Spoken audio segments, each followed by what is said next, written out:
June 16th, 1945, Junction, Texas. Three Japanese women sat in the back of a military truck, hands bound with rope that had rubbed their wrists raw during the 12-day journey from Pearl Harbor. The heat pressed down like a physical weight, 108 degrees. The air tasted of dust and diesel and something else, something the women recognized but could not name. Fear has a smell. It rises from skin when the body knows what the mind refuses to accept. Miyako Tanaka, 35 years old, lieutenant in the Imperial Japanese Navy Medical Corps, kept her eyes fixed on the floorboard. She had learned during the long voyage across the Pacific that looking at American soldiers made them nervous. Nervous soldiers had itchy trigger fingers. So she looked down, at the rust, at the scratches in the metal, at anything except the rifles. Next to her, Reiko Yamada shifted position for the 100th time, 22 years old. Translator. Born in San Francisco, raised in Tokyo, belonging fully to neither place. Her English was perfect. Her Japanese was perfect. Her sense of where she fit in the world was broken. On Miyako's other side sat Sachiko Nakamura, 28, administrative officer, the daughter of a professor who had spent 20 years teaching that America was the enemy of everything pure and Japanese. Sachiko sat with her spine straight, her jaw clenched, her eyes burning with something that might have been rage or might have been terror. Sometimes the two emotions look identical. The truck slowed, turned, stopped. The back gate dropped with a metal clang that made all three women flinch. A sergeant stood there, massive, broad shoulders straining against his uniform, weathered face that spoke of decades under an unforgiving sun, a Stetson hat perched on his head beneath his steel helmet. His name tag read Dawson. He looked at them for a long moment. Then he spoke words they did not understand. His voice was surprisingly gentle for such a large man. Reiko translated automatically, the skill so ingrained she did it without thinking. He says, "Welcome to Camp Junction." He says, "We must be hungry." Miyako felt her stomach clench. This was it, the moment. They had prepared for this. The propaganda had been explicit. Americans tortured prisoners. Americans showed no mercy. Americans were devils who delighted in cruelty. The sergeant extended his hand to help them down from the truck. None of them took it. He lowered his hand without comment, gestured for them to follow. They did. What choice did they have? Camp Junction sprawled across 30 acres of Texas grassland. Barbed wire fences, guard towers, rows of wooden barracks. The American flag snapping in the hot wind. And beyond the fences, nothing. Just flat earth and sky so big, it made you feel like you could fall up into it and never stop falling. Miyako had lived her entire life on islands. Japan, Saipan, Oahu. Places where you were always aware of the ocean of boundaries of edges. This land had no edges. It went on forever. The emptiness was almost worse than the captivity. The sergeant led them past groups of male prisoners, Japanese soldiers who had surrendered or been captured across the Pacific. They worked in gardens, repaired buildings, moved with the slow, careful movements of men who had learned not to make sudden gestures around armed guards. Some looked up as the women passed, most did not. There was shame in capture, shame in survival. Better to keep your head down and wait for whatever came next. They reached a smaller building at the edge of the camp. The sergeant opened the door. Cool air rushed out, not cold, but cooler than the inferno outside. He gestured them in. Miyako went first, always first. It was her responsibility. She was the oldest. She had been a commissioned officer. If death was waiting, she would meet it before the others. Inside was an office, a desk, filing cabinets, a fan rotating slowly in the corner, and on the desk a metal tray. On the tray sat 3 paper-wrapped bundles. Steam rose from them in thin wisps. The smell hit Miyako like a physical blow. Rich, savory, unmistakably food. Her stomach cramped so hard she had to put a hand on the desk to steady herself. When had she last eaten? Yesterday, the day before. The meals on the transport ship had been minimal. Rice, thin soup, enough to keep prisoners alive, but not enough to satisfy. The sergeant picked up one of the bundles, unwrapped it. Inside was something Miyako had never seen before. Bread, meat, vegetables, all pressed together in a way that seemed both simple and impossibly complex. He took a bite, chewed, swallowed. Then he spoke again. Reiko's voice shook as she translated. He says this is how they do things in America. He says nobody goes hungry on his watch, not even enemies. Miyako stared at the food. This was a trick. It had to be a trick. The last meal before execution. The Americans were being merciful, letting them eat before they died. That must be it. But the sergeant was still eating, taking another bite, washing it down with water from a canteen. He looked at them expectantly. Sachiko spoke for the first time since they had left Hawaii. Her voice was hoarse from disuse and dehydration. This is how they humiliate us. They want us to grovel. They want us to beg. The sergeant must have heard the anger in her tone, even without understanding the words. He set down his food, wiped his hands on his pants. When he spoke again, his voice was quieter. Reiko translated.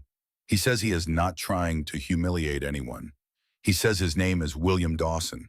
He says in Texas you feed guests, even if those guests used to be your enemies. He says the war is still happening somewhere else, but here in Junction there are rules, and the rules say prisoners eat. Miyako looked at the food, at the sergeant, at her own hands still shaking slightly. She thought about her son, Takeshi, 8 years old, living with his grandparents in Osaka. Did he have food?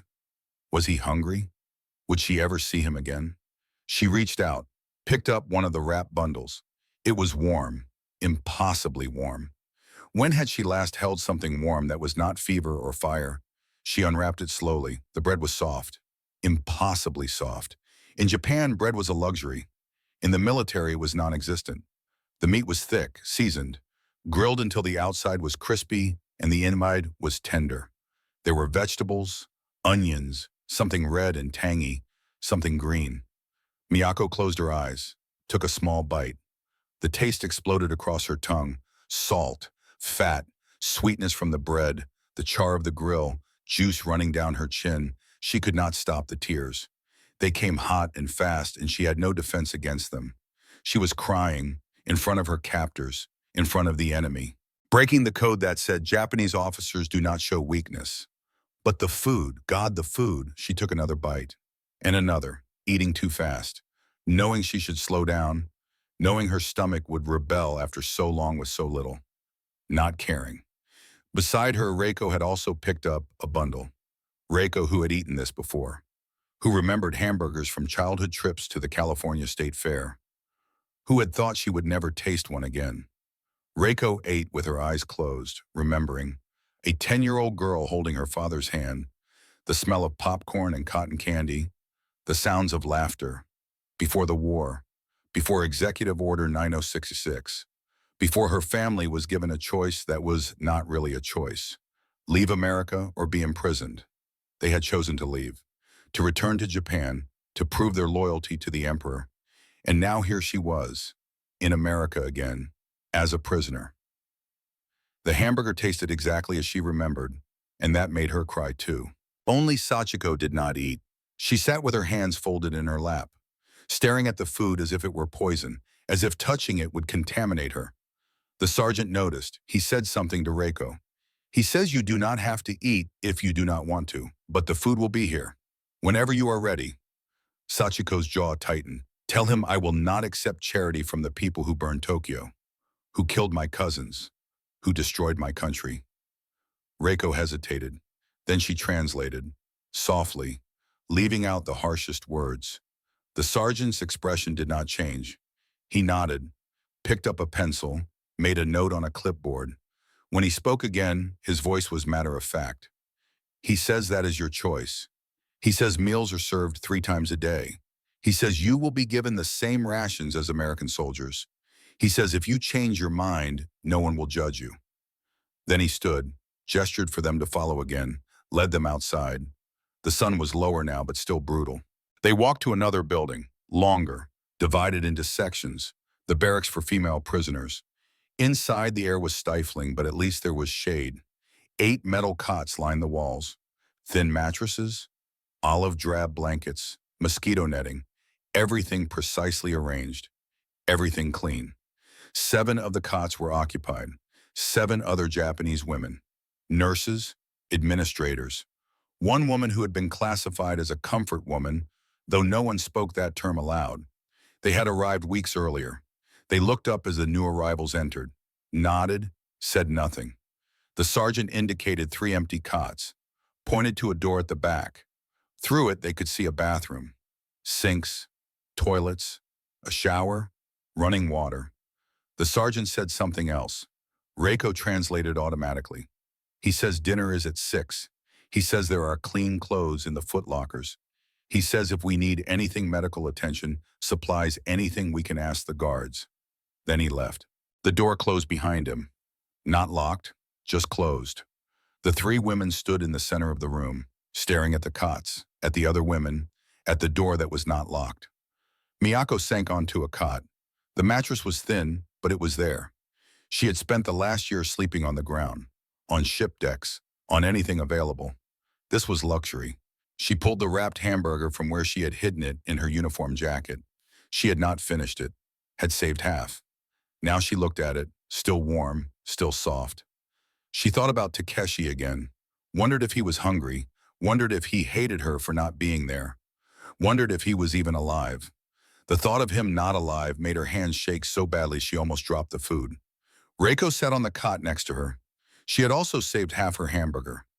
The 2 women looked at each other, some communication passing between them that needed no words. Sachiko remained standing, rigid, furious, but also something else. Confused. This was not right. Nothing about this was right. Where was the torture? Where was the humiliation? Where was the confirmation that everything she had been taught was true? She walked to the window, looked out at the camp. Male prisoners were lining up outside a larger building. Mess hall, dinner. She could smell it even from here. The same smell that had filled the sergeant's office.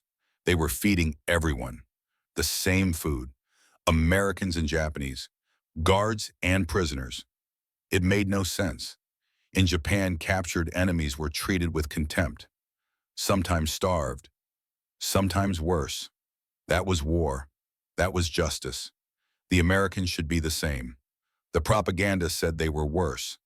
But the sergeant had smiled, had eaten first to show the food was not poisoned, had offered them a choice. Sachiko pressed her forehead against the glass. It was hot from the sun. She closed her eyes.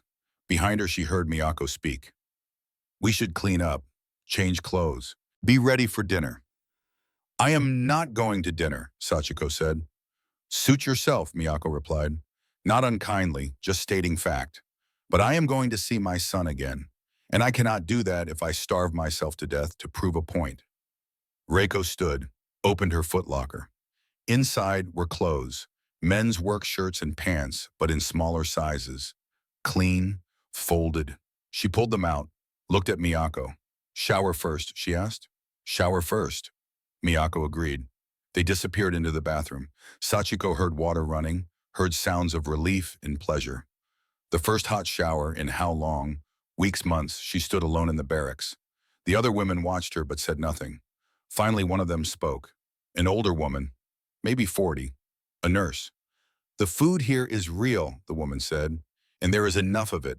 You do not have to eat today, but eventually you will. We all did. Sachiko turned. How can you accept food from them? The woman shrugged. How can I not? I want to live. I want to go home when this is over. I cannot do that if I die of pride. The word hit Sachiko like a slap. Pride. Was that what this was? Pride, or was it something else? Fear. Fear that if she accepted the food, if she admitted that the Americans were not monsters, then everything she believed was a lie. And if that was a lie, what else was? She sat down on her cot, put her face in her hands, did not cry, would not cry, but wanted to. The door opened. The sergeant was back, this time with a woman, smaller, blonde hair pulled back, a medical bag in her hand. This is Dr. Sullivan, Reiko translated. Emerging from the bathroom in clean clothes, hair still damp. She is here to check on us, to make sure we are not sick or injured. The doctor moved through the room efficiently, checking each woman, taking pulses, listening to lungs, making notes. When she reached Miyako, she paused. Underweight, she said through Reiko. Signs of malnutrition. Possible tuberculosis. We will do tests tomorrow. Start treatment if needed. Miyako nodded. Thank you, she said in halting English. The first English she had spoken in years. The doctor smiled. You are welcome. When she reached Sachiko, the examination was the same. Professional, impersonal. The doctor did not try to be friendly, did not try to be anything except competent. Dehydration, she said. Mild heat exhaustion. You need to drink more water. Eat regularly. Rest. Sachiko said nothing. The doctor waited a moment, then nodded and moved on. At 6 o'clock, a bell rang across the camp. Dinner. Miyako and Reiko stood. The other women in the barracks also rose. They filed out together, heading toward the mess hall. Sachiko watched them go. Then she lay back on her cot, stared at the ceiling, her stomach cramped with hunger. She ignored it. Pride. The word echoed in her head. 20 minutes later, Miyako returned. She carried a tray. On it was food. Stew, bread, canned peaches, and a bottle of something dark in glass. She set the tray on the footlocker next to Sachiko's cot. Said nothing. Went back to her own cot. Began reading a book someone had left in the barracks. A book in English she could not understand, but looked at anyway because it was something to do. Sachiko stared at the tray, at the steam rising from the stew, at the rich brown of the bread. Her stomach twisted. She looked at Miyako. Why, poem? Miyako did not look up from the book. Because you need to eat. Because I need you to live. Because we are all we have right now. I do not deserve their charity. It is not charity. It is regulation. Geneva Convention. They have to feed us. It means nothing. Then why does it feel like it means everything? Miyako finally looked up. Her eyes were tired, ancient. Because we were lied to. And realizing you have been lied to feels like dying. But it is not dying. It is waking up. She went back to her book. Sachiko looked at the food. Her hands trembled as she reached for the spoon. She told herself this was strategy. She needed strength. She needed to survive. To return to Japan, to fight again. But when she tasted the stew, when the salt and warmth filled her mouth, she knew she was lying to herself. She was not eating to fight. She was eating because she was hungry. And because the Americans incomprehensibly were feeding her. That night, Miyako wrote a letter she could not send. She had paper and a pencil from the Red Cross kit in her footlocker. She wrote in Japanese, small, careful characters. My dearest Takeshi, I do not know if this letter will ever reach you. I do not know if you are safe. I do not know if you remember me. But I am alive, and today I learned that the world is more complicated than we were taught. The Americans here, they are not what I expected. They are not kind, but they are not cruel. They follow rules. They feed us. They give us clean clothes and clean water. They treat our illnesses. I do not understand it, but I am grateful for it because it means I might see you again. Stay strong, my son. Be good to your grandparents. Know that your mother loves you. Know that I am trying to come home. She folded the letter, put it in her pocket. Tomorrow she would ask about Red Cross mail, about the possibility of sending word home. Tonight she would sleep. For the first time in months, she would sleep without fear of waking to bombs or bullets or brutality. Just sleep. The morning came with a bugle call at 6. The women rose, dressed, made their beds with military precision because that was habit. That was training. That was control in a situation where they controlled nothing else.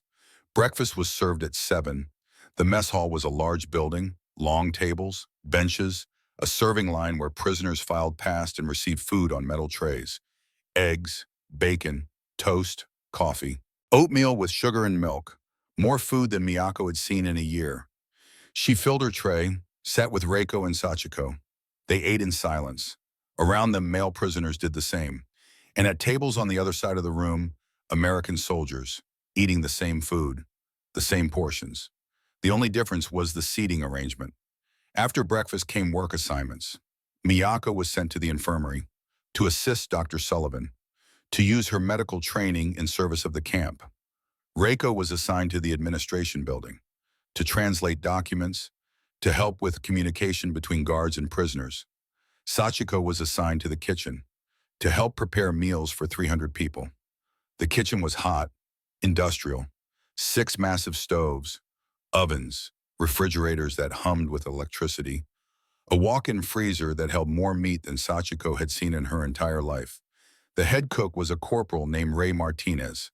Everyone called him Cookie. He was 45, short, round, with tattooed forearms and a missing front tooth. He spoke no Japanese. She spoke no Spanish. But they communicated through gestures and through Reiko, who translated when available. Cookie showed her how to cut vegetables, how to season meat, how to form hamburger patties.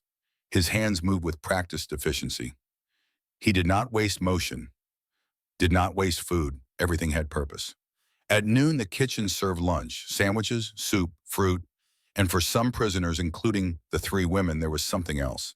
Cookie handed Sachiko a bottle, glass, with a red and white label. He opened it with a church key. The cap came off with a hiss. Carbonation bubbled up. He mimed drinking, smiled his gap-toothed smile, handed her the bottle. Coca-Cola. Sachiko had heard of it, had seen advertisements before the war. American propaganda about American excess, frivolous, wasteful. She sniffed it.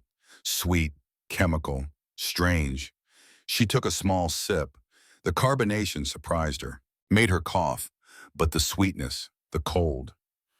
In the heat of the kitchen and the exhaustion of 4 hours of work, it was something close to miraculous. She took another drink. Longer this time. Cookie laughed, said something in English she did not understand, but the tone was clear. Approval. Welcome.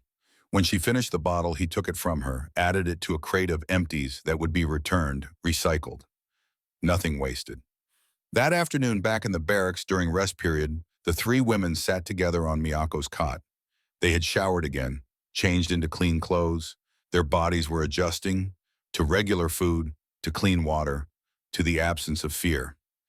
This is not what I expected, Reiko said quietly. When we were captured, when they put us on the ship, I thought. She did not finish, did not need to.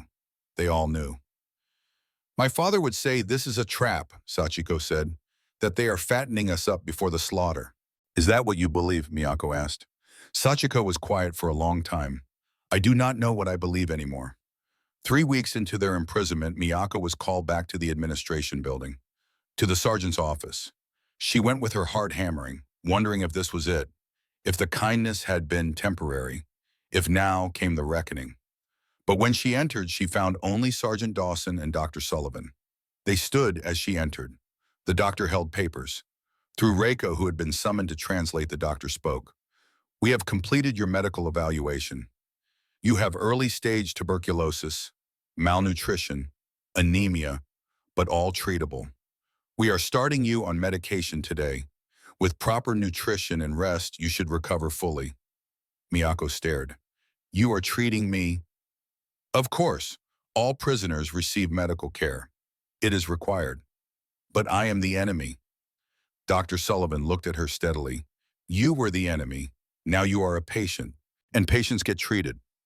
Something broke in Miyako then, some last wall she had been holding. She sat down in the chair without being asked, put her face in her hands. I have a son, she said in English. Broken English, the words coming hard. 8 years, in Japan, Osaka. I want, see him. The doctor knelt beside her chair, put a hand on her shoulder. Then we will do everything we can to make sure you do. That Sunday, the fourth Sunday since their arrival, something different happened. Instead of the normal routine, prisoners were told to gather in the yard. Tables had been set up, grills were smoking, the smell of cooking meat filled the air. Sergeant Dawson stood at the head table. He spoke briefly. Reiko translated for those who needed it. In Texas, Sundays mean barbecue, means family, means community. Today you are part of that community. War or no war, eat, rest, remember what it is to be human. The food came, ribs, brisket, sausage, corn on the cob, potato salad, beans, and hamburgers. Mountains of hamburgers. The prisoners ate, slowly at first, then with more confidence. American soldiers sat at nearby tables, eating the same food. Some of them nodded to prisoners. Some smiled. Most just ate. Sachiko sat with a plate piled high. She had stopped pretending she did not want the food, had stopped pretending she did not need it. She ate the hamburger slowly, savoring it. It was different from that first one. Better. The meat was seasoned with something spicy. The bun was fresh. There were pickles and mustard and onions. It was, she had to admit, delicious. Across the table, a young American soldier watched her. He was Asian, Chinese-American she would learn later. His name was James Chen. He had been eating when he noticed her expression. "Good right," he said. She did not understand, but his tone was clear. He was not mocking, just sharing a moment. She nodded. "Good," she repeated in English, her first word in the language. He smiled, went back to his food. That night, for the first time since capture, Sachiko allowed herself to think about the future, not in terms of punishment or shame, but in terms of possibility. If she survived this, if she went home, what then? She did not have an answer, but for the first time she wanted to live long enough to find one. Miyako lay in her cot listening to the sounds of the barracks, women breathing, shifting in sleep, outside crickets, the distant hoot of an owl, the wind moving through the grass.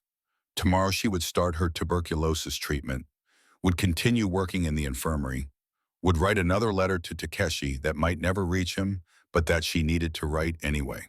Tomorrow she would eat breakfast, would do her work, would shower and change and eat dinner, would sleep. The routine was becoming normal, and normal was the most terrifying thing of all, because normal meant accepting. And accepting meant admitting that her enemies were not monsters. They were just people, following rules, doing a job, trying to be decent in indecent times. She thought about the hamburger, that first hamburger, how certain she had been that it was her last meal, how wrong she had been. Sometimes the most profound moments in life come wrapped in paper. Arrive without ceremony. Change everything while seeming to change nothing. A hamburger had not ended the war, had not brought peace, had not solved anything. But it had given her hope, and hope, she was learning, was the most dangerous and most necessary thing a prisoner could have. In the darkness, Reiko lay awake thinking about San Francisco, about the last time she had eaten a hamburger as a free person, about how strange it was that the same food could mean such different things in such different contexts. Then it had been joy, family, belonging. Now it was survival, confusion. The slow, painful process of understanding that the world was not simple, that people were not simple, that even in war, especially in war, humanity found ways to persist in the smallest gestures. A meal shared, a bottle of cold soda on a hot day, clean clothes and clean water, and a doctor who saw patients instead of enemies. These things meant something. She did not know what yet, but they meant something. And so the women slept, not peacefully, not without dreams, but they slept. In sleeping, they healed, not just their bodies, their understanding, their ability to see beyond what they had been taught to see. The hamburgers would keep coming, 3 times a week, sometimes more. They would stop being shocking, would become routine, expected. But that first hamburger, the one served to 3 women who believed they were eating their last meal, that one would stay with them forever. Not because it was the best food they ever ate, but because it was the first time they had been wrong about their enemies. And being wrong about your enemies means being wrong about the war. And being wrong about the war means questioning everything you thought you knew. It would take months for those questions to fully form. Years to find answers. Some answers would never come. But it started here, in Junction, Texas, in a prisoner of war camp in the middle of nowhere, with a sergeant who believed in rules, and a doctor who believed in healing, and a cook who believed in feeding people. All of them doing their bums, following regulations, making hamburgers. August 1945. 2 months had passed since the 3 women arrived at Camp Junction. 2 months since they had expected to die and received hamburgers instead. Time had done what time always does. It had transformed the extraordinary into the ordinary. Terror had become routine. And routine, they were learning, was more dangerous than fear, because routine left room for doubt. Doubt about what they had been taught. Doubt about who the enemy really was. Doubt about everything they thought they knew about the world. The days had settled into a pattern that felt almost peaceful, almost normal. Wake at 6 to the bugle call, breakfast at 7, work assignments at 8, lunch at noon, more work, dinner at 6, free time until lights out at 10. Sundays meant barbecue. Wednesdays meant hamburgers for lunch. Fridays meant Coca-Cola with the afternoon work detail. Miyako had been working in the infirmary for 6 weeks now. Her tuberculosis treatment was progressing well. Dr. Sullivan had taught her to change dressings to take vital signs to assist with minor procedures. The work was familiar, comforting. It reminded her of who she had been before the war, a healer, a medical professional. Not just a prisoner, but the work also brought her close to Dr. Sullivan. And proximity bred understanding. And understanding was complicated. The doctor was not what Miyako expected. She was efficient but not cold, professional but not distant. She talked while she worked, about her training in Philadelphia, about her husband who was serving in Europe, about missing her garden back home in Virginia. She talked to Miyako as if they were colleagues, as if the war had not happened, as if the only thing that mattered was the work. One afternoon in late July, while they were preparing medications, Dr. Sullivan had asked through Reiko, who was always nearby, to translate, "Do you have children?" Miyako had hesitated, then nodded. "A son, 8 years old, in Japan. You must miss him terribly. Every moment of every day." The doctor had been quiet for a while. "Then, when this is over, when you go home, what will you tell him about this place?" Miyako had not known how to answer, still did not know. What would she tell Takeshi? That the Americans had been kind, that they had fed her and clothed her and treated her illness, that his mother's life had been saved by the same people who had bombed Japanese cities. How do you explain complexity to a child who has been taught in absolutes? And when the close heat of the Texas summer, Miyako sat at the small desk in the barracks during the rest period, she had been granted permission to write home through the Red Cross. 1 letter per month, 25 lines maximum, subject to censorship. She had written 7 drafts, crumpled 7 pieces of paper. The blank page mocked her. What could she say that was both true and acceptable? What could she write that would not be redacted by censors, or misunderstood by her son, or used as evidence that she had been brainwashed? She picked up the pencil, put it down, picked it up again. "Dear Takeshi, I am alive. I am well. The Americans are treating me according to the rules of war, too cold, too formal." This was her son, not a military report. She started again. "My dearest boy, I think of you constantly. I dream of you every night. I wonder if you are eating enough, if you are studying hard, if you remember your mother. Better, but still not right, still not honest." Dr. Sullivan appeared in the doorway. Miyako had not heard her approach. The doctor held a cup of coffee, real coffee, strong and black. She offered it to Miyako without a word. Miyako took it, grateful. They sat in silence for a moment. "Writing to your son?" the doctor asked. Miyako nodded. "What do you want to tell him?" Miyako looked down at the blank page. "The truth, but I do not know what the truth is anymore." Dr. Sullivan considered this. "Tell him what matters. Tell him you love him. Tell him you are trying to come home. The rest, the complicated parts, those can wait until you see him face to face."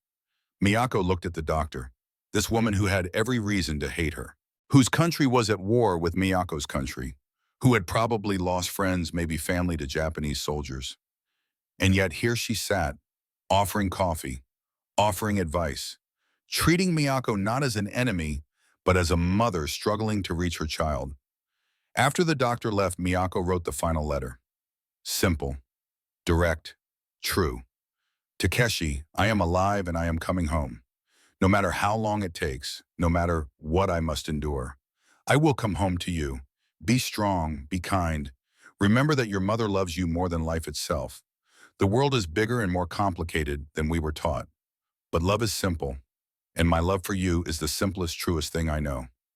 She sealed the letter, gave it to the Red Cross representative who visited the camp weekly, watched him add it to a stack of other letters, hundreds of letters, thousands, all of them carrying the same message across the ocean. "I am alive.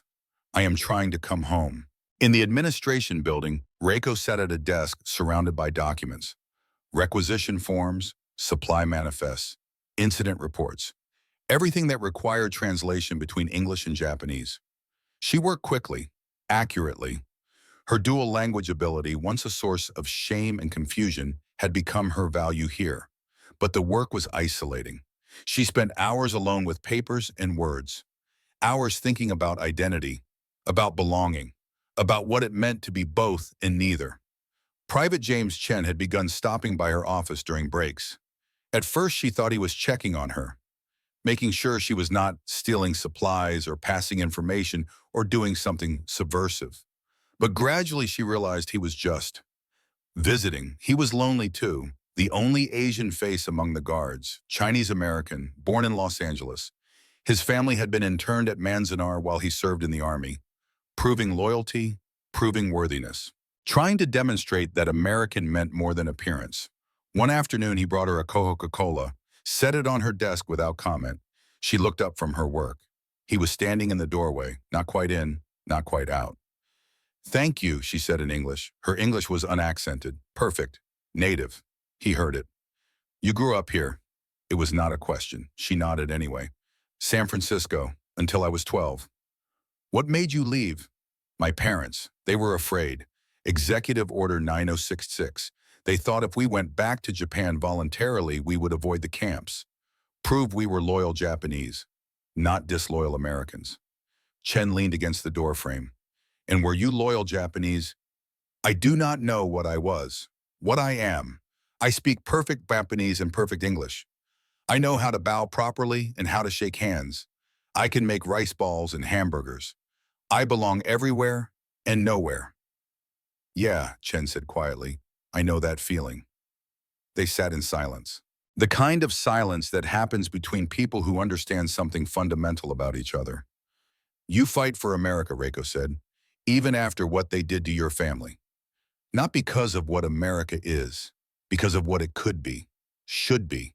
I fight for the idea, not the reality. And if the idea is a lie," Chen shook his head, "then you make it true. You live it. You prove it. You do not give up on it just because it is hard."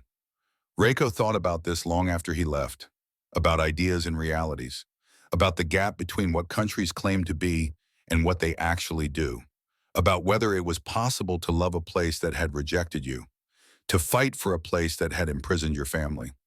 She thought about hamburgers, about how such a simple thing could represent something so complicated.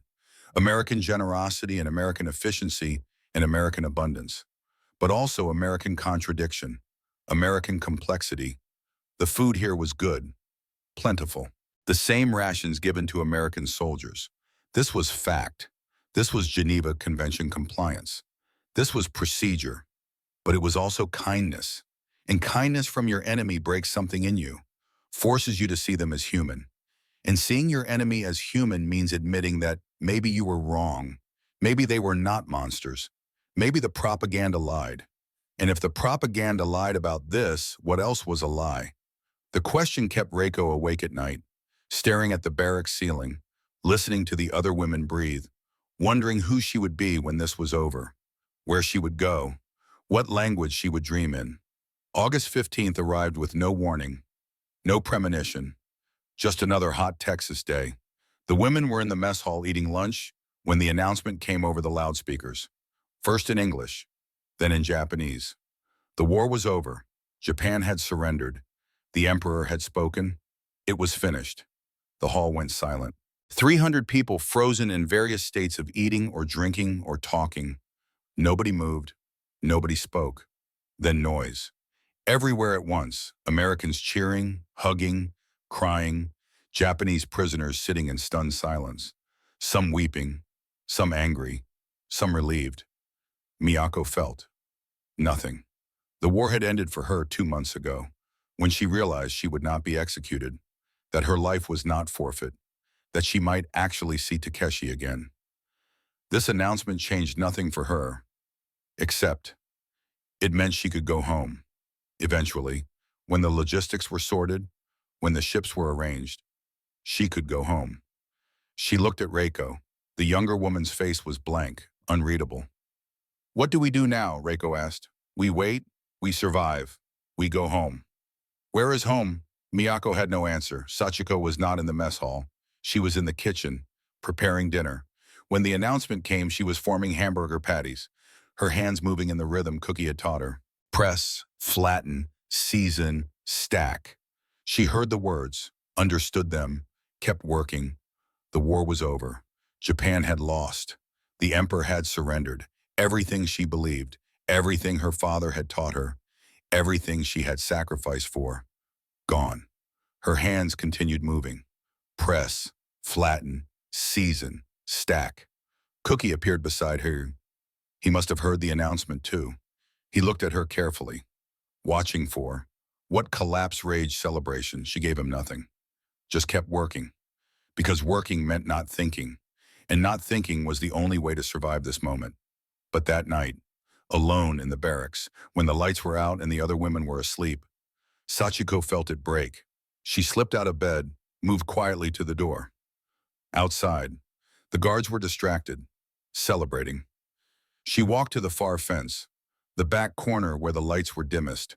She had been carrying a piece of broken glass in her pocket for weeks, just in case. Just in case the Americans changed their minds. Just in case she needed to choose honor over humiliation. Now she took it out, looked at it. The edge was sharp, would be quick, relatively painless. She had failed. Her country had failed. Her emperor had surrendered. There was no redemption from this, no path forward, only shame. She pressed the glass against her wrist. Not hard, not yet, just feeling the pressure, the possibility. Stop, Miyako's voice, quiet but firm. She had followed Sachiko, had known somehow that this moment was coming. Leave me alone. No. Sachiko turned. Miyako stood 5 feet away, not approaching, not retreating, just there. We lost, Sachiko said, her voice breaking. Everything we fought for, everything we believed, it was all for nothing. It was for survival, and you survived. That is not nothing. I am a coward. I ate their food. I learned their ways. I forgot my honor. You did what you had to do to live.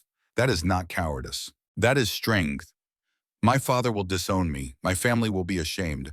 I cannot go back. Miyako took a step closer. Then do not go back to who you were. Go forward to who you can become.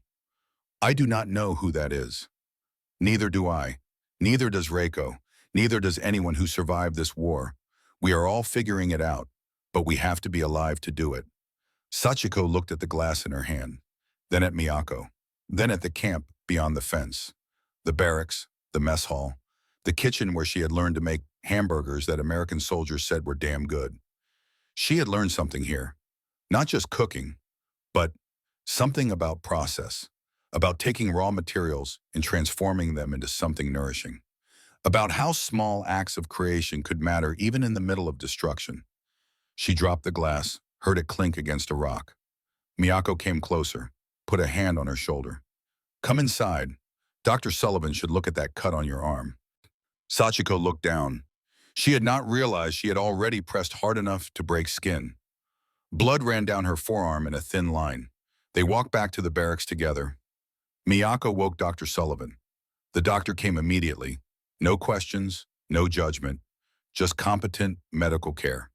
Cleaning the wound, applying bandage, checking for deeper cuts, finding none. You are going to be okay, Dr. Sullivan said through Reiko, whom Miyako had also woken. The cut is superficial. Keep it clean, change the dressing daily. Come see me if there are any signs of infection. Then she looked directly at Sachiko. War is over, but that does not mean the hard part is finished. Sometimes the hardest part is figuring out how to live after. If you need to talk, if you need help, you ask. Understand. Sachiko nodded, unable to speak. Undone by this woman's kindness. This enemy who saw her pain and responded with compassion instead of contempt. After the doctor left, the 3 women sat together on Miyako's cot, not speaking, just being together, sharing the strange grief of survival when survival was supposed to be shameful. Finally, Reiko said, the war is over, but we are still here, still breathing, still ourselves, whatever that means now. I do not know what it means, Sachiko whispered. I do not know who I am anymore. Maybe that is okay, Miyako said. Maybe we get to decide, instead of having it decided for us. The next morning, Sachiko returned to the kitchen. Cookie saw the bandage on her arm, saw something in her face, said nothing. Just put her to work peeling potatoes. The work was simple, mindless, therapeutic. At noon, Cookie called her over to the grill. He was making hamburgers for lunch, hundreds of them. He gestured for her to take over, to make them herself. She hesitated. I cannot, not as well as you. He understood her meaning if not her words. He mimed confidence, belief. Then he stepped aside. Sachiko took the spatula, began forming patties, placing them on the hot griddle. The sizzle, the smell, the transformation of raw meat into food. She worked carefully, precisely, flipping at the right moment, seasoning properly, placing finished burgers on buns that Cookie had toasted. When lunch was served, she watched through the kitchen window as prisoners and guards alike ate what she had made, watched them enjoy it, watched them go back for seconds. And she felt, not pride exactly, but something close, a sense of accomplishment, of usefulness, of creating something good in a world that had been filled with so much bad. Cookie came up beside her, put a heavy hand on her shoulder, said something in English she was learning to understand through repetition and context. Good work, chef. She smiled, small, tentative, but real. The weeks after surrender were strange. The camp remained open. The prisoners remained in custody, but the atmosphere changed. The guards relaxed. The routines loosened. There was talk of repatriation, of going home, but no concrete plans, no timeline, just waiting, always waiting. In early September, Sergeant Dawson approached the three women during Sunday barbecue. He spoke to Reiko, who translated for the others. I need workers at my ranch. Harvest time, lot of work. Good behavior prisoners can volunteer for work detail outside camp. Pays a little. Gets you out of here for a few days. You interested? The three women looked at each other. Outside the camp, was this allowed? Was this safe? Miyako spoke first. We would like that. Yes. 2 days later, they climbed into the back of Sergeant Dawson's pickup truck, the first vehicle any of them had ridden in that was not military transport. The first time they had been outside the fence since arriving, the truck rumbled down dirt roads, past fields of cotton and wheat, past other ranches with cattle and horses, past skies so big it hurt to look at. Texas was overwhelming, the space, the emptiness, the sense that you could drive forever and never reach the edge of anything. Dawson's ranch appeared after 20 minutes. Simple, practical, a house, a barn, corrals, fields. Everything weathered and worn, but solid, built to last. A woman came out of the house, blonde hair going gray, sun-weathered face, strong hands, Clara Dawson, the sergeant's wife. She looked at the three women, then smiled. It was a genuine smile, warm, welcoming. Heard you girls are hard workers. Lord knows we need the help. Come on, I will show you what needs doing. The work was harvesting wheat, cutting, bundling, stacking, hard physical labor under the brutal sun. They worked from 7 in the morning until noon. Then Clara called them in for lunch. The house was cool, dark, simple furniture, photographs on the walls, a life lived according to seasons and necessity. Lunch was laid out on the kitchen table. Sandwiches, lemonade, fruit, and hamburgers, fresh made, still warm. They sat at the table, all of them together. Dawson, Clara, the three women, eating the same food. No separation, no distinction between guard and prisoner. Dawson said grace, a short, simple blessing, thanking God for the food, for the workers, for the end of war. Then they ate. The hamburgers were different from Cookie's. Clara used different seasoning, more pepper, less salt, butter on the bun. The meat was from their own cattle. You could taste the difference. Grass-fed, lean, honest. Miyako ate slowly, savoring not just the food but the moment, the normalcy, sitting at a family table, being treated like a person, a guest, not a prisoner. After lunch, they worked until 3. Then Clara called them to the barn. Inside, it was cooler, dim. Horses shifted in their stalls. Dawson appeared with a mare, brown, gentle-eyed. This is Biscuit, best horse on the ranch. Figure you ought to learn to ride. Cannot come to Texas and not sit a horse. Sachiko stared. I have never. I do not know how. That is why I am teaching you. Come on. He showed her how to approach, how to let the horse smell her, how to stroke the neck, how to speak softly. Biscuit was patient, standing still, breathing warm air that smelled of hay and grain. Dawson lifted Sachiko onto the saddle. She gripped the horn, terrified. Relax, she knows you are scared. You need to trust her, and she needs to trust you. He led the horse in a slow circle around the corral, Sachiko rigid at first, then gradually relaxing, feeling the rhythm of the animal beneath her. The power, the gentleness. After 10 minutes, Dawson let go of the lead rope. You got this, just keep your heels down. Hands steady, talk to her. Sachiko rode alone, slowly, carefully. One lap around the corral, then another. When she dismounted, her legs shook, but she was smiling, actually smiling. Dawson grinned. You are a natural. When you come back to Japan, you tell them you learned to ride in Texas. That means something. Will I come back? Sachiko asked through Reiko. After, Dawson was quiet for a moment. Then war is over. What you do next is up to you. You are not defined by what was. You are defined by what you do after. That evening, riding back to camp in the truck bed, watching the sun set over endless Texas plains, Sachiko thought about those words. Not defined by what was, by what you do after. She had been a soldier, an officer, a believer in causes that had failed, a survivor of a war that had ended in surrender. But maybe that was not all she was. Maybe she could be something else. Someone else.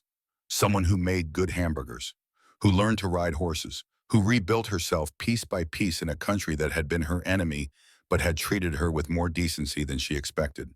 The idea was terrifying and liberating and completely new. Back at camp, life continued, waiting for repatriation, working, eating, surviving. But something had shifted. The three women were no longer just surviving. They were living, planning, imagining futures. Miyako received a letter through the Red Cross from Takeshi's grandmother. Takeshi was alive, healthy, waiting for his mother. The relief was so overwhelming, Miyako had to sit down, had to breathe through tears that would not stop coming. She could go home, and home would still be there. Her son would still be there, waiting. Reiko decided to apply for work with the Red Cross after repatriation, using her language skills to help, to rebuild, to bridge the gap between former enemies. And Sachiko. Sachiko kept working in the kitchen, learning, improving, thinking about restaurants, about feeding people, about how something as simple as a good meal could matter. Cookie gave her his apron, washed, folded, pressed into her hands with words she did not need translated. You earned this. You are a cook now. Not a soldier, a cook. And Clara Dawson, before they left the ranch, had pulled Sachiko aside, had given her a handwritten recipe book, had said through Reiko, when things settle, when Japan recovers, if you want to come back, learn more, work here, you have a place. Sachiko had taken the book, had not known what to say, had finally managed. Why? Why would you want me? Because you work hard, because you care about doing things right, because the war is over and what comes next is up to all of us. We can stay enemies, or we can build something new. I would rather build. The words stayed with Sachiko through September, through October, through November as they waited for ships, for papers, for permission to go home. She thought about building, about what could be built with flour and meat and care, about how food connected people across languages and cultures and former battle lines. She thought about hamburgers, how they had started as her last meal, had become routine, had become her trade. And she thought about Texas, about space and cowboys who taught enemies to ride, about a country that was supposed to be monstrous, but had shown her more humanity than she expected. The world, she realized, was more complicated than she had been taught. People were more complicated. War made everything simple. Us versus them, good versus evil, right versus wrong. But after war, in the spaces between fighting and going home in the kitchens and infirmaries and ranches of Texas, she had learned that people were just people, flawed, trying, capable of both terrible violence and unexpected kindness.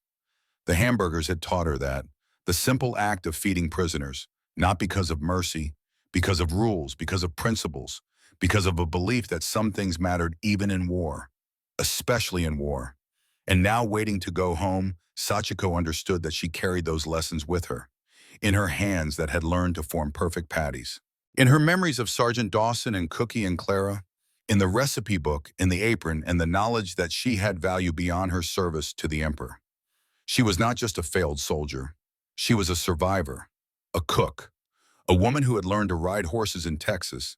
And when she went home, she would take all of that with her, would build something new from the ruins, would remember that enemies could become teachers, that hatred could transform into understanding, that sometimes the most radical thing you could do was learn to make a good hamburger and share it with anyone who was hungry. The war was over, but the story was not finished. It was just beginning. January 1946. Camp Junction was closing. The war had been over for 5 months. The prisoners were going home. But home had become a complicated word, a place that existed in memory but might not exist in reality. A country devastated by bombs and occupation. A future uncertain and frightening and necessary. Miyako stood in front of the barracks for the last time. 7 months. She had been here 7 months. 7 months of learning that her enemies were not monsters. 7 months of hamburgers and Coca-Cola and treatment for tuberculosis that had saved her life. 7 months of slowly, painfully reconstructing her understanding of the world. The barracks looked the same as the day she arrived. Metal cots, thin mattresses, footlockers. But everything was different. She was different. She had arrived expecting death. She was leaving with hope. The gap between those two states was so vast she could not measure it. Reiko was packing her few possessions. A change of clothes, the letters she had written but never sent. A photograph Private Chen had given her. The two of them standing together outside the administration building. Proof that bridges could be built even in war. Sachiko folded Cookie's apron carefully, placed it in her bag. Then Clara Dawson's recipe book. Then the small notebook where she had written her own recipes. Observations, techniques, dreams of what she might do after. The three women looked at each other. No words, just understanding. They had survived something together. Not just the war, not just captivity, but the transformation that comes from having everything you believe challenged and finding that you can still stand. That afternoon, Sergeant Dawson organized one final Sunday barbecue. Not just for the departing prisoners, for everyone, guards and prisoners together. One last meal before the camp closed and everyone scattered to their own futures. The grills were set up in the yard. The smell of cooking meat filled the air. Familiar now, comforting. The smell that had meant terror on that first day now meant something else. Community, shared experience. The strange bond that forms between people who have lived through history together. The food came in abundance. Ribs, brisket, sausage, corn on the cob, potato salad, beans, apple pie, and hamburgers. Mountains of hamburgers. Cookie's best work. Made with care, made with pride, made as a farewell gift. This time there were no separate tables. Americans and Japanese mixed freely, talking through translators, through gestures, through the universal language of shared food. Miyako sat with Dr. Sullivan. The doctor had brought photographs. Her husband, her home in Virginia, her garden where she grew tomatoes and roses. When you get home, the doctor said, when you see your son again, tell him his mother is brave. Tell him she survived because she was strong and smart and refused to give up. Tell him that. I will tell him his mother was saved by Americans who followed their rules, who treated prisoners with dignity.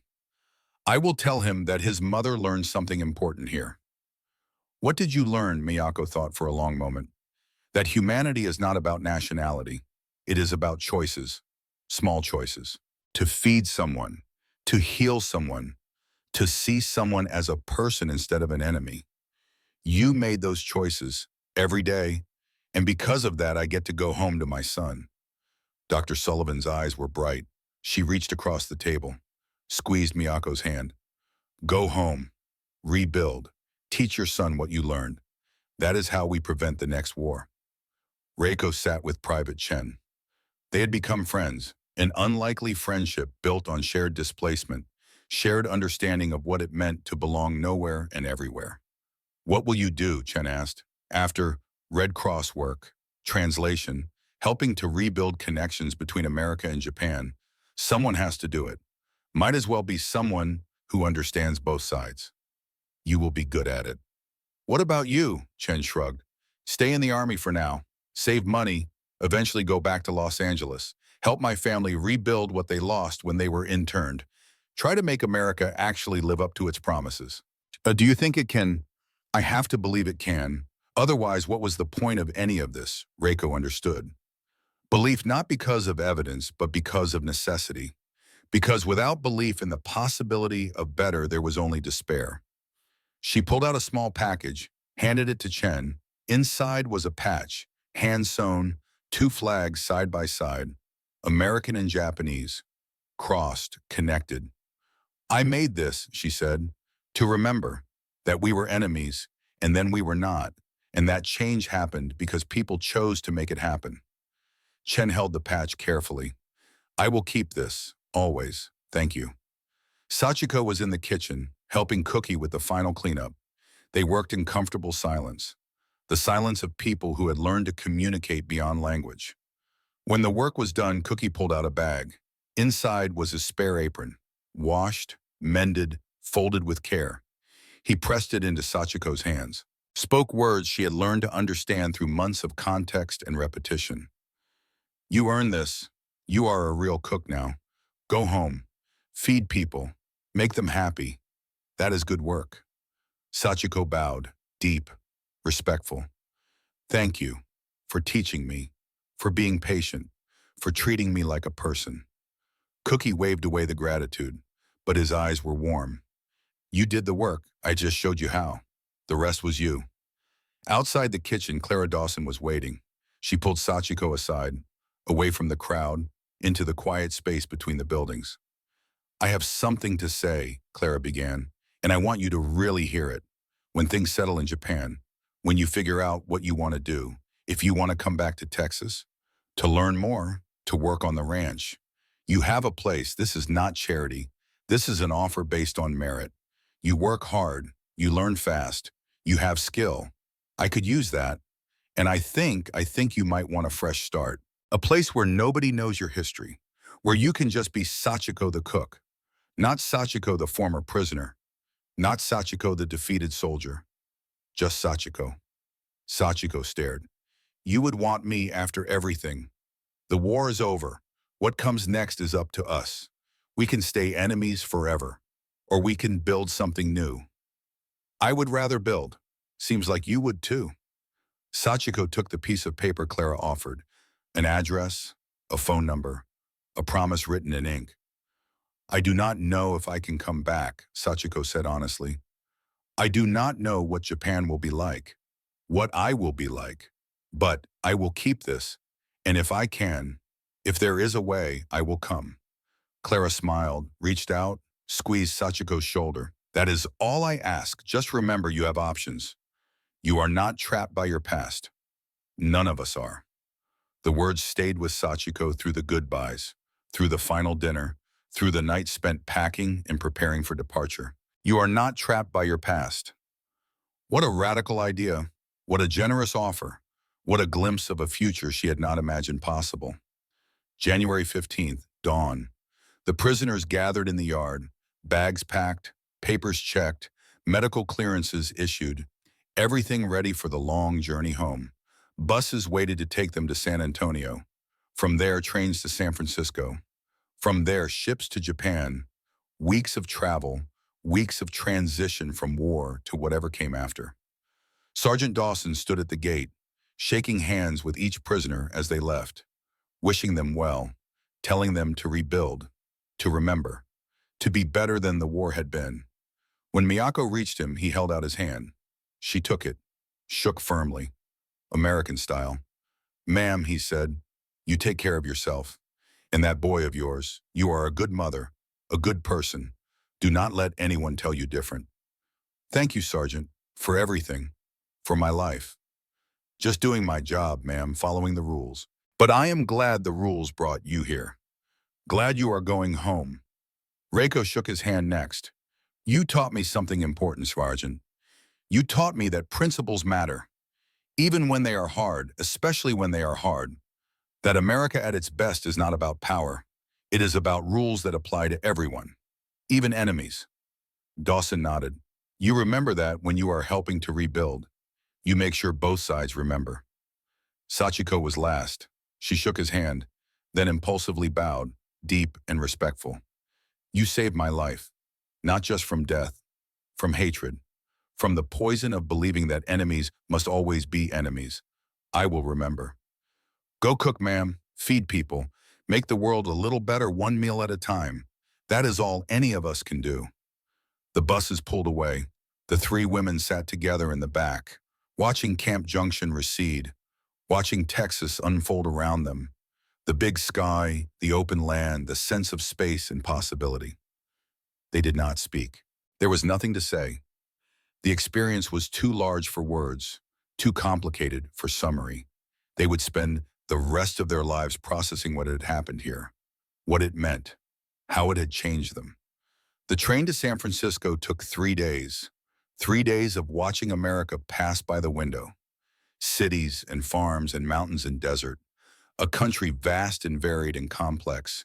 Not the simple enemy of propaganda, but a real place, with real people, with contradictions and kindness and casual brutality and unexpected grace. San Francisco appeared through fog. The Golden Gate Bridge, the bay, the city climbing up hills. Reiko pressed her face against the window, staring, remembering. This had been home once, before the war, before the choice that was not a choice. They had 2 days in San Francisco before the ship departed. 2 days of processing. Medical checks, final paperwork, 2 days of waiting. Reiko asked permission to leave the processing center, to visit her old neighborhood, alone. Permission was granted. She was no longer a prisoner, just a person in transit, going home to a home she had left years before. She took a streetcar to Japantown, got off at the familiar corner, walked down streets she had walked as a child. Everything was different. Many buildings were empty. Businesses closed. The Japanese-American families had not returned yet. Most were still in internment camps or had moved away, scattered, displaced, starting over elsewhere. Her old house stood quiet, a different name on the mailbox, different curtains in the windows, a different family living the life her family should have lived. Reiko stood on the sidewalk, looking up at the window that had been her bedroom, remembering the girl she had been, 10 years old, happy, secure, American. That girl was gone. She had been Japanese for too long, had lived through too much, had learned too many hard lessons about belonging and exclusion and the arbitrariness of national identity. But maybe that was okay. Maybe she did not need to be that girl again. Maybe she could be someone new, someone who carried both identities, both languages, both perspectives, someone who could help bridge the gap because she lived in the gap. She walked to the address Private Chen had given her, his family's old store. It was open now, run by a Chinese family. They had bought it when the Chens were interned, had kept it running, had agreed to sell it back when the family returned. Reiko went inside, bought a Coca-Cola, cold in a glass bottle. She took it outside, sat on the curb, drank it slowly, tasting memory and present and future all mixed together. The carbonation, the sweetness, the cold. It tasted like Camp Junction, like Texas, like the moment she learned that enemies could feed you, could treat you decently, could remind you that you were human. She finished the Coca-Cola, stood, walked back to the processing center, ready to go home, ready to start building whatever came next. The USS General M.C. Meigs was a transport ship, gray, utilitarian, built to move troops and now repurposed to move prisoners home. 600 Japanese nationals, soldiers and civilians and women and children, all going home to a country they had not seen in years, a country that had been bombed and burned and occupied. The voyage took 14 days, 14 days of Pacific Ocean, of waves and wind and the slow creep toward an uncertain future. The three women shared a cabin, small, 4 bunks, They took 3. The 4th remained empty, a space for ghosts, for all the people who had not survived to make this journey. At night they talked about what they would find, about what they would do, about how to explain to people who had not experienced it what they had learned in Texas. Miyako worried about Takeshi. Would he recognize her? Would he understand? Would he be angry that she had survived when so many others had not?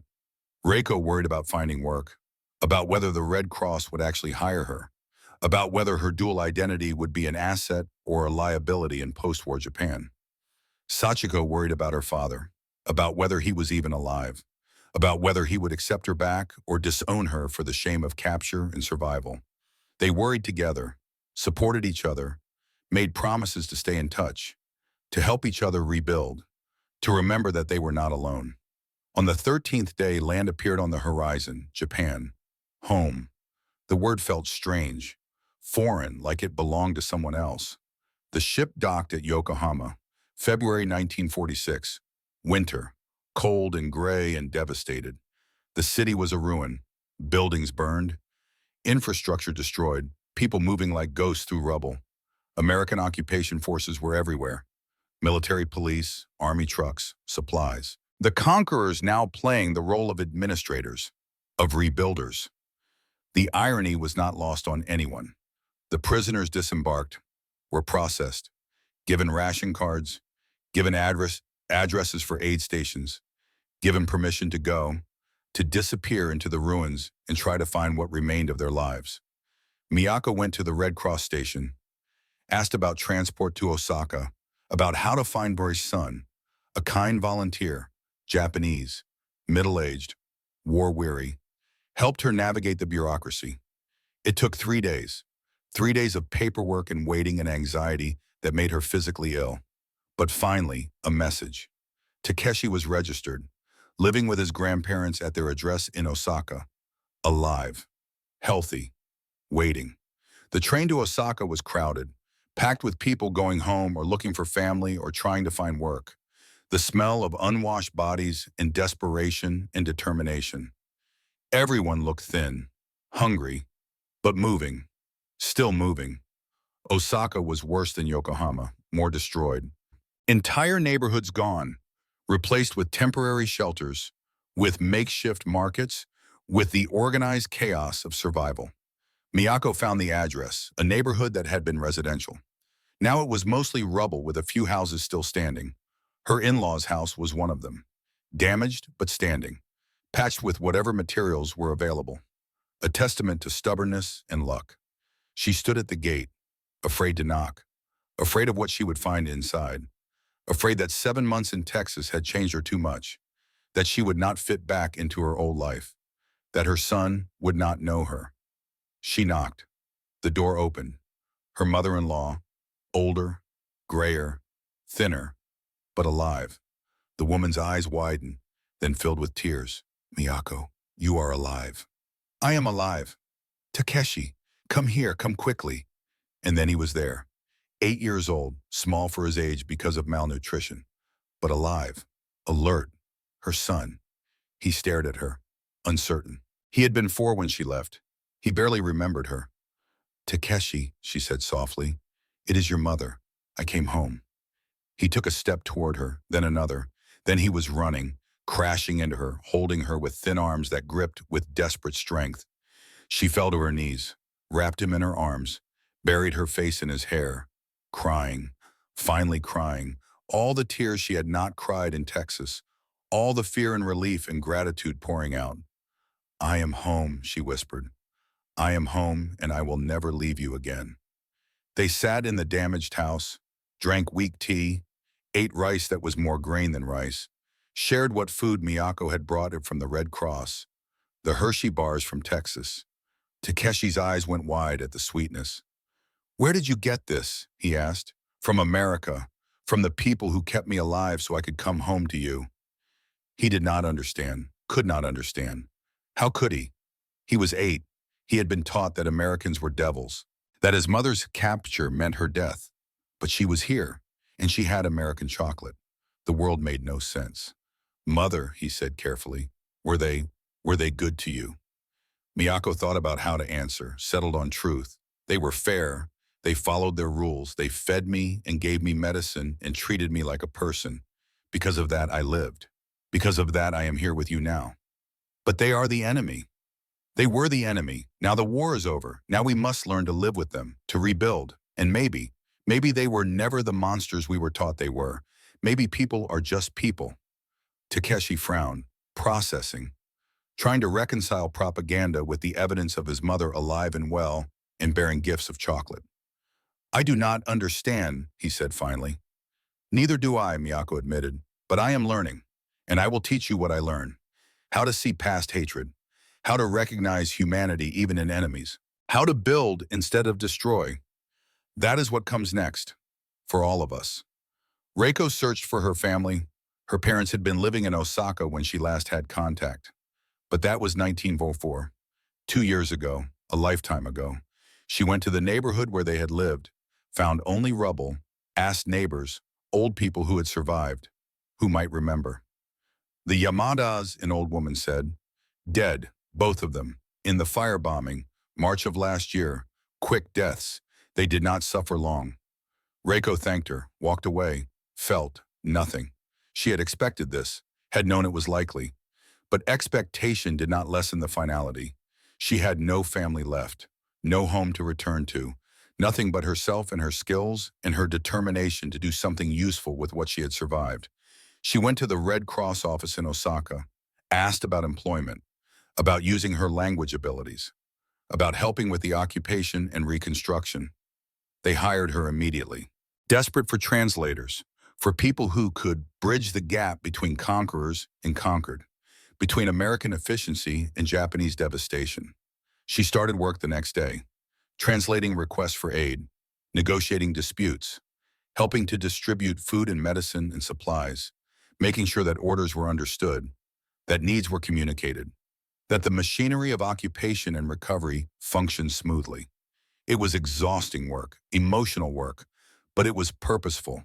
She was helping, making a difference, using what she had learned in Camp Junction. That rules mattered, that fairness mattered, that treating people with dignity mattered. She thought about Private Chen, about his belief that America at its best was about principles, about making the idea match the reality. Now she was doing the same, trying to make the occupation live up to its stated principles, trying to ensure that the Japanese people were treated with the dignity promised in official documents. Some days it worked, some days it did not, but she kept trying, kept building bridges, kept believing that it mattered. Sachiko returned to Tokyo, to the neighborhood where her father's university had been, found it destroyed. The university was gone, replaced with occupation headquarters. Her father's life work erased. She asked about Professor Nakamura, found that he had survived, was living in a small room in a building that had once been student housing, sharing space with 3 other families, all of them dispossessed, all of them trying to rebuild from nothing. She climbed the stairs, knocked on the door, waited. Her father opened it, 70 years old, bent, shrunken, the fire of his nationalism extinguished, replaced with exhaustion and something close to despair. He looked at her, blinked. Sachiko, you are alive. Yes, father, I am alive. Come in. The room was tiny, 1 window, minimal furniture. Everything they owned could fit in a single bag. The man who had taught her about Japanese supremacy and destiny lived in a room barely larger than her bunk in Camp Junction. They sat, drank tea made from reused leaves, ate rice that was mostly filler, said nothing for a long time. Finally, her father spoke. I was wrong. Sachiko looked up, surprised. He had never admitted being wrong about anything. About what, father? Everything. The war, the emperor, the idea that we were superior, that we could conquer the world, that military might was the only thing that mattered. I was wrong. And because I was wrong, because men like me were wrong, we destroyed everything. The university, the country, the future, all gone. Sachiko did not know what to say. This broken man was not the father she remembered, not the professor who had filled her with certainty and purpose. You were captured, he continued. I thought you would be dishonored, tortured, killed. But you are here. You survived. How Nempong? The Americans followed their rules. They fed us, treated our illnesses, gave us work. They were fair.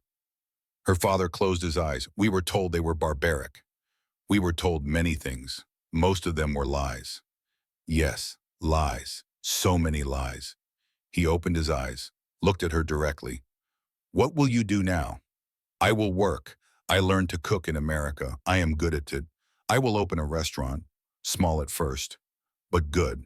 Honest food, honest prices, a place where people can come and have a decent meal. That is all. Her father nodded slowly. That is good work. Better than what I did. I taught lies. You will feed people. That is honest. That is useful. It was the closest he would come to blessing, to approval. Sachiko accepted it. The years passed. 1 month became 6. 6 became 12. Japan slowly rebuilt, not to what it was, but to something new, something smaller and more realistic, and perhaps better in ways no one wanted to admit. Miyako worked at a clinic established by the occupation, treating patients, teaching new nurses, using her skills. She raised Takeshi with help from his grandparents, taught him English, taught him about the world beyond propaganda, taught him that humanity mattered more than nationality. Reiko continued with the Red Cross, moved to Tokyo, became a senior translator, helped write policy, helped ensure that Reconstruction treated Japanese citizens fairly, fought bureaucracy and prejudice, and the casual cruelty of occupation. Won more than she lost. Sachiko opened a small restaurant in Osaka, 1947. Tiny, 10 seats. The menu was simple: rice bowls, noodles, and hamburgers. American-style hamburgers made with care and skill and the techniques Cookie had taught her. The restaurant had a name painted in Japanese and English, Taste of Texas, a name that made some people angry, some people confused, some people curious. Sachiko did not care. She made good food. That was enough. The hamburgers were popular, especially with American soldiers who were homesick and surprised to find decent burgers in Japan. Word spread. The restaurant grew. By 1950, she had moved to a larger space. By 1952, she had trained assistants. The 3 women stayed in touch. Letters at first, then occasional visits when work or circumstances brought them to the same city. They formed a bond that transcended normal friendship. They had survived something together, had learned something together, had been transformed together. They were witnesses to each other's transformation, living proof that people could change, could grow beyond hatred, could build something new from ruins. In 1955, Sachiko made a decision. Her restaurant was successful. She had saved money, and she had kept Clara Dawson's address for 8 years. 8 years of wondering, of thinking, of wanting. She wrote a letter, explained that she had built a life, built a business, but she wanted to learn more. Wanted to visit, wanted to see Texas again. Clara wrote back immediately, "Come, stay as long as you want, learn everything you can, then go home and teach others." That is how knowledge spreads, how understanding grows. Sachiko closed the restaurant for 2 months, left it in the hands of her assistants, took a ship to San Francisco, a train to San Antonio, a bus to Junction. Clara and Bull Dawson met her at the bus station. Older now, Clara's hair completely gray, Bull's mustache white, but their smiles were the same, genuine, welcoming. "Welcome back, Sachiko," Clara said. "Let us show you how much we have missed your help." Those 2 months were a gift, working on the ranch, learning Clara's recipes, learning about Texas ranching, riding Biscuit, who remembered her somehow, sitting on the porch at sunset, watching the sky turn colors that did not exist anywhere else, learning that home could be multiple places, that belonging was not about nationality. That family could be chosen as well as born. When she left, Clara gave her more recipes, more techniques, more knowledge to take home and use. "You are always welcome here," Clara said. "This is your place too. Remember that." Sachiko remembered, carried it with her, back to Japan, back to her restaurant, back to the work of feeding people and building a life. and proving every day that people could be more than their worst moments. In 1971, McDonald's opened its first restaurant in Tokyo, Ginza. Bright lights, clean lines, fast service, hamburgers for the masses. Sachiko, now 54, saw the news, called Miyako and Reiko, suggested they meet there. A pilgrimage of sorts, a way to mark how far they had come. They met on a Tuesday afternoon, three women in their 50s and 60s, looking at a gleaming American fast food restaurant in the heart of Tokyo. The irony was not lost on any of them. They went inside, ordered hamburgers and Coca-Cola, sat at a table by the window, watched the crowd, Japanese families trying American food, teenagers thinking it was exotic, old people confused by the concept. Miyako bit into her hamburger, chewed thoughtfully. It is not as good as cookies. Nothing is as good as cookies, Sachiko agreed, but it is not bad. Reiko sipped her Coca-Cola. Do you remember the first time? They all remembered. That day in June 1945. The sergeant's office, the terror, the confusion, the first bite that changed everything. I thought it was my last meal, Miyako said quietly. I was certain I would die that day. I thought it was poison, Sachiko admitted, or a trick, some elaborate humiliation. I thought it was a test, Reiko said, that if I ate it, I would be admitting I was American. And if I did not, I would be rejecting my past. I did not know I could be both. They sat in silence, eating hamburgers in a Tokyo McDonald's. Three survivors. Three women who had learned that the world was more complicated than propaganda, that people were more than their nationalities, that enemies could become teachers and hatred could transform into understanding. Do you think it mattered? Sachiko asked. What we learned, does it matter now? Miyako looked around the restaurant, at the young people eating, at the old people trying new things, at the mix of Japanese and American culture creating something neither and both. Yes, she said, it matters. We are proof it matters. We survived. We rebuilt. We learned. And we are teaching the next generation. Takeshi is a doctor now. He studied in America. He treats everyone the same. Japanese American, Korean Chinese. He sees patients, not nationalities. I taught him that because I learned it in Texas. Reiko nodded. I spent 30 years building bridges between cultures, helping people communicate, ensuring fair treatment, making sure the occupation respected Japanese dignity. All of that came from Camp Junction, from learning that rules and principles matter. Sachiko smiled. I fed thousands of people, Japanese and American and everyone else. Good food, honest portions, fair prices. I built a business on what Cookie taught me, and I taught my assistants, and they will teach others. That is legacy. That is what matters. They finished their hamburgers, drank their Coca-Cola, paid and left. Outside Tokyo sparkled, modern, rebuilt, prosperous, a city that had risen from ashes, a country that had learned hard lessons and somehow survived. Same time next year, Miyako suggested. Same time next year. The others agreed. It became a tradition. Every year. Meeting at that McDonald's, ordering hamburgers and Coca-Cola, remembering where they had been, celebrating where they were, honoring the journey from terror to understanding. In 1980, a documentary filmmaker found them, was making a film about prisoner of war camps, about Japanese experiences in America during the war. Wanted to interview them. They agreed, sat together in Sachiko's restaurant. Now a successful establishment. 2 locations, a reputation for quality, a place where American and Japanese cuisine met and created something new. The filmmaker asked them to talk about their experience, about what they remembered most. Miyako, now 75, spoke first. The Americans did not save my life with bullets or bombs or grand gestures. They saved it with a hamburger, with regular meals and medical treatment and basic human dignity. That taught me something crucial, that humanity is not about heroism.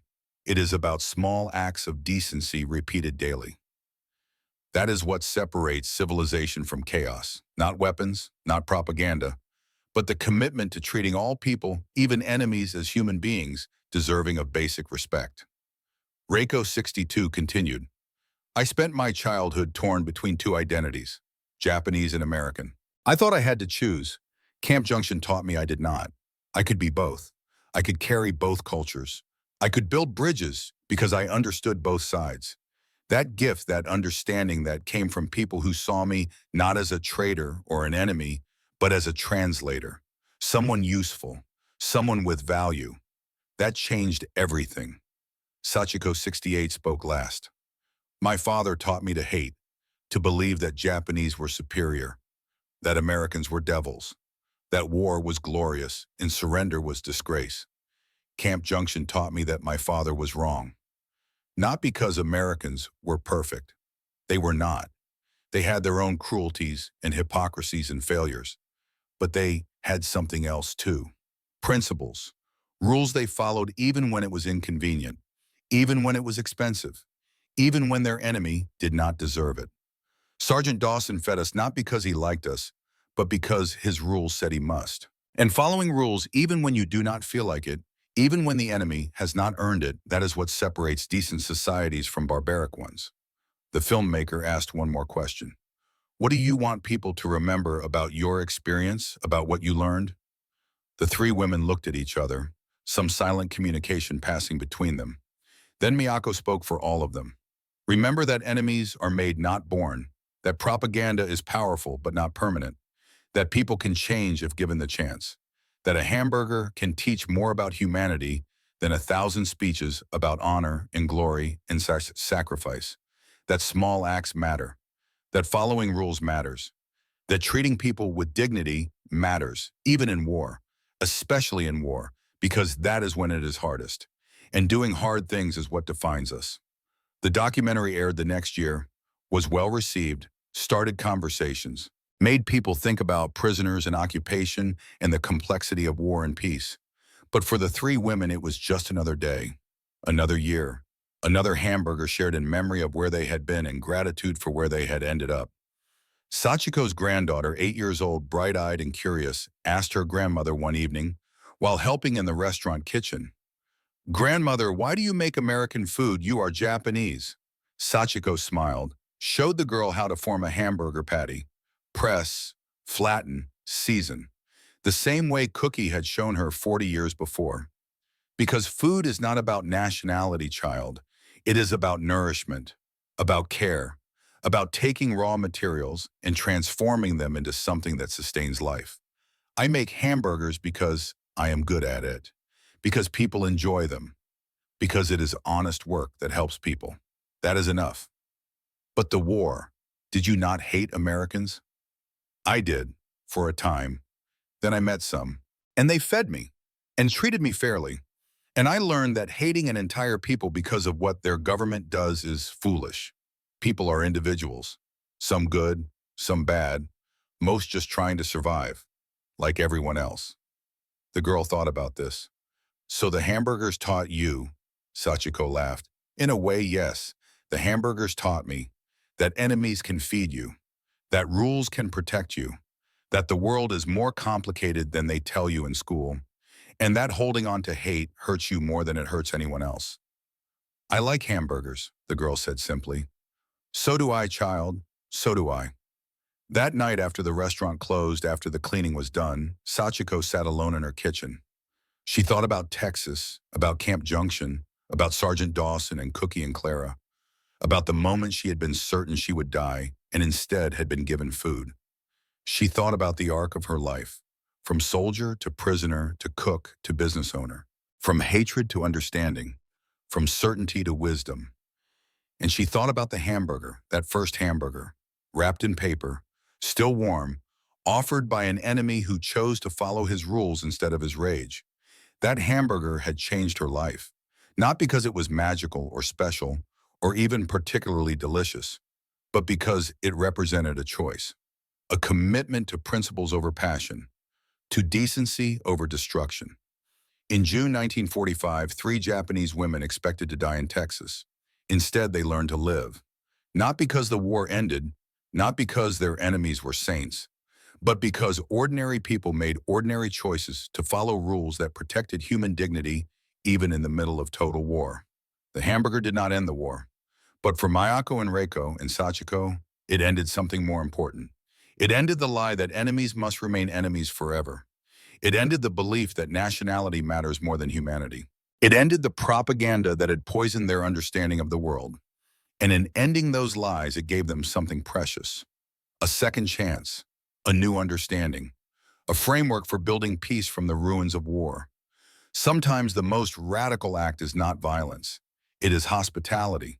Sometimes the most powerful weapon is not a gun. It is a warm meal offered without condition. Sometimes the most important battle is not fought on a battlefield. It is fought in a kitchen, in a clinic, in a ranch in Texas where former enemies learn to ride horses and make hamburgers and see each other as human. That is the story of three women in a hamburger. Not a story of heroism or redemption or forgiveness, but a story of transformation, of learning, of the slow, painful process of seeing past propaganda to recognize the complicated humanity of people on all sides. It is a story worth remembering, worth telling, worth learning from. Because the lessons of Camp Junction matter today as much as they did in 1945. Maybe more. Because hatred is easy, division is easy, dehumanization is easy, but choosing to follow rules that protect dignity, choosing to feed even those who were your enemies, choosing to see humanity in the other, that is hard. And doing hard things is what separates civilization from chaos, decency from barbarism, hope from despair. Remember the hamburger. Remember what it taught. Remember that we are all human first, and that humanity, when we choose to honor it, can survive even the worst that we do to each other, can rebuild even after total destruction, can create connection even across the deepest divides. That is the promise of the hamburger, and it is a promise worth keeping.